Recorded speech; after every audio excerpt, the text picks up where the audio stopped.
Selamat pagi, perkenalkan nama saya Niko Martin Pangondian Tambunan, NIM 21314041414141. Di sini saya membuat perancangan sistem informasi jual beli akun game online berbasis mobile. Abstrak.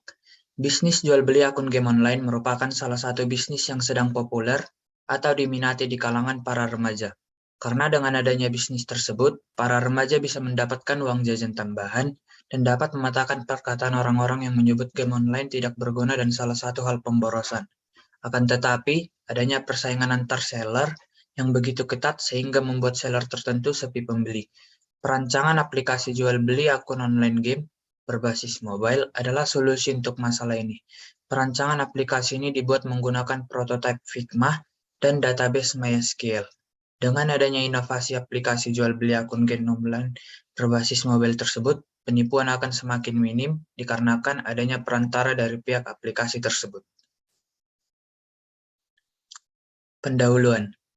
Smartphone kini telah menjadi gaya hidup sebagian besar masyarakat.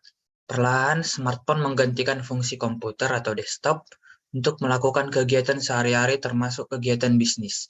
Era digital telah memudahkan banyak hal, di mana semua yang kita inginkan ada di dunia maya. Contohnya, jika kita ingin berbelanja, cukup browsing di internet dengan menggunakan smartphone. Pembayaran internet marketing bisa menggunakan e-banking, uang dapat langsung transfer dari pembeli ke penjual. Untuk barang pesanan, kita hanya menunggu barang pesanan tersebut datang dari penjual.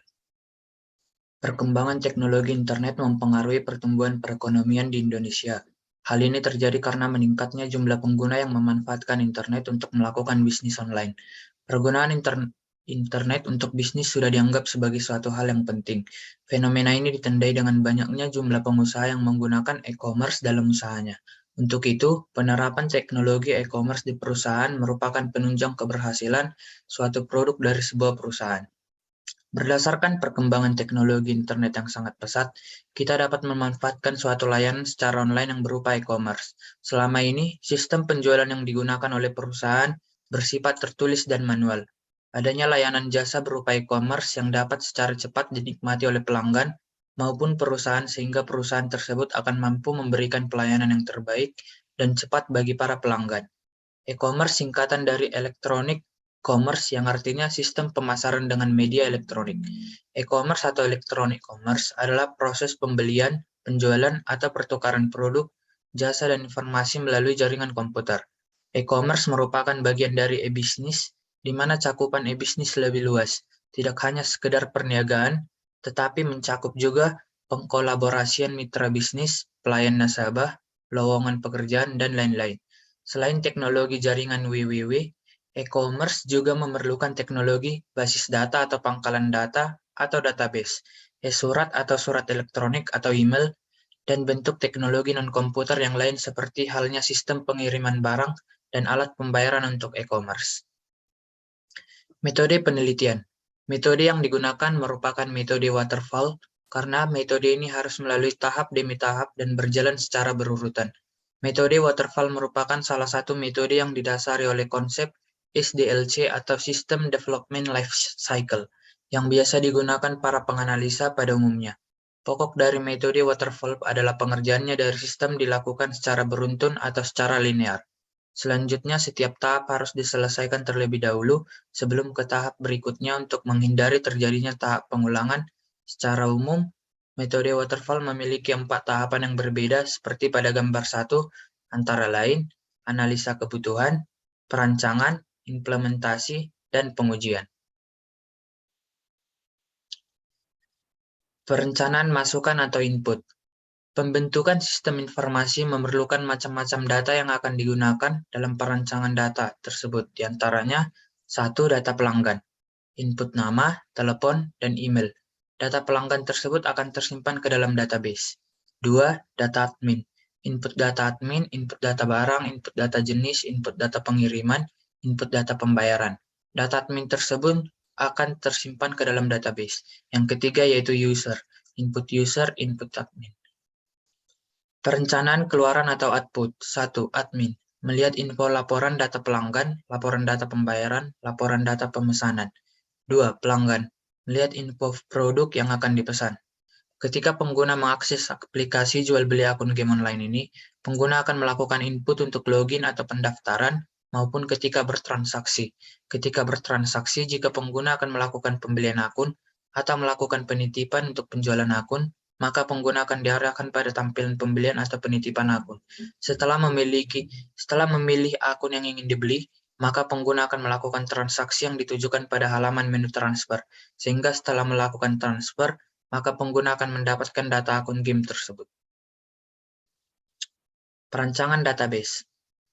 Pengertian basis data dijelaskan oleh James Martin 1990, yaitu basis data adalah suatu kumpulan data terhubung yang disimpan secara bersama-sama pada suatu media. Alasan dan kegunaan database antara lain. 1. Salah satu komponen penting dalam sistem informasi. 2. Menentukan kualitas informasi, akurat, tepat pada waktunya, dan relevan. 3. Mengurangi duplikasi data atau redundansi data. 4. Hubungan data dapat ditingkatkan atau reliability data. 5. Mengurangi pemborosan tempat simpanan luar. Dalam menyusun perencanaan basis data, ERD saya gunakan untuk mengetahui atribut apa saja yang harus ada di entitas dan hubungan antar entitas juga dapat tergambar secara jelas.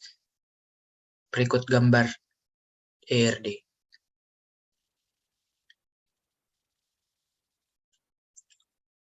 Perencanaan perangkat lunak aplikasi. Perancangan aplikasi dilakukan menggunakan prototyping menggunakan aplikasi Figma. Perancangan aplikasi ini memiliki use case diagram. Use case diagram atau diagram use case merupakan pemodelan untuk menggambarkan kelakuan atau behavior sistem yang akan dibuat. Use case sendiri dibuat untuk membuat sebuah proses atau tingkah laku berjalannya sebuah sistem. Umumnya digambarkan dengan sebuah elips dan garis yang solid. Di dalamnya juga ada sebuah nama untuk inisialisasi objek. Berikut. Pertama yaitu login. Admin menginputkan username dan password pada form login. Kedua, tambah produk. Admin memasukkan data barang yang akan ditampilkan pada web. Yang ketiga, edit produk. Admin mengubah data yang salah supaya menjadi benar. Yang keempat, lihat detail produk. Admin melihat barang sudah benar atau belum untuk ditampilkan pada web. Yang kelima yaitu filter postingan. Admin memilih layak atau tidak postingan yang diupload pelanggan. Yang keenam yaitu keluar dari sistem web atau logout. Pada use case pelanggan, 1. Melihat produk, pelanggan melihat apa yang disediakan pada web. Yang kedua, login atau register, pelanggan login atau register. Ketiga, beli barang, pelanggan membeli barang dengan cara menghubungi penjual. Yang keempat, menjual barang, pelanggan memposting barang yang ingin dijual pada web. Yang kelima, konfirmasi. Yang keenam, logout atau keluar dari sistem web. Desain user interface. User interface merupakan rancangan antarmuka yang berhubungan langsung dengan pengguna perangkat lunak yang dibangun. Berikut dapat dilihat pada gambar 4, rancangan user interface. Berikutnya yaitu implementasi. Implementasi merupakan kelanjutan dari tahapan perancangan website yang telah didesain. Implementasi sistem untuk pembuatan tampilan pengguna menggunakan aplikasi Figma. Aplikasi Figma adalah editor grafis vektor dan alat prototyping dengan berbasis web serta fitur offline tambahan yang telah diaktifkan oleh aplikasi desktop untuk macOS dan Windows. Rangkaian fitur Figma berfokus pada penggunaan dalam antarmuka pengguna atau interface dan desain pengalaman pengguna dengan penekanan pada kolaborasi waktu nyata atau real time. Berikut tampilan prototipe aplikasi jual beli akun game online. Pertama yaitu halaman utama. Dapat dilihat pada gambar 5. Halaman utama adalah tampilan awal ketika aplikasi sedang diakses. Halaman ini berisi menu registrasi dan masuk. Yang kedua, menu registrasi. Pada gambar 6 dapat dilihat menu registrasi. Untuk bisa mengoperasikan aplikasi ini, diharuskan memiliki akun pada aplikasi, sehingga ketika pengguna mengisi data pada setiap kolomnya, seperti gambar di atas dan klik tombol registrasi, maka data akan masuk ke database. Yang ketiga, menu masuk. Pada gambar 7 dapat dilihat menu masuk. Untuk bisa mengoperasikan aplikasi ini, diharuskan memiliki akun pada aplikasi, sehingga ketika pengguna mengisi data pada setiap kolomnya Seperti gambar di atas dan klik tombol masuk, maka pengguna akan diarahkan ke main menu. Yang keempat, main menu pada gambar 8. Itu halaman bagian main menu. Adalah menu utama dari aplikasi, dan pada halaman ini menampilkan fitur isi saldo, transfer, riwayat transaksi, titip akun, dan beli akun. Yang kelima yaitu menu isi saldo. Dapat dilihat pada gambar 9. Pengguna dapat mengisi saldo sesuai dengan kebutuhan masing-masing. Yang keenam, menu transfer pada gambar 10.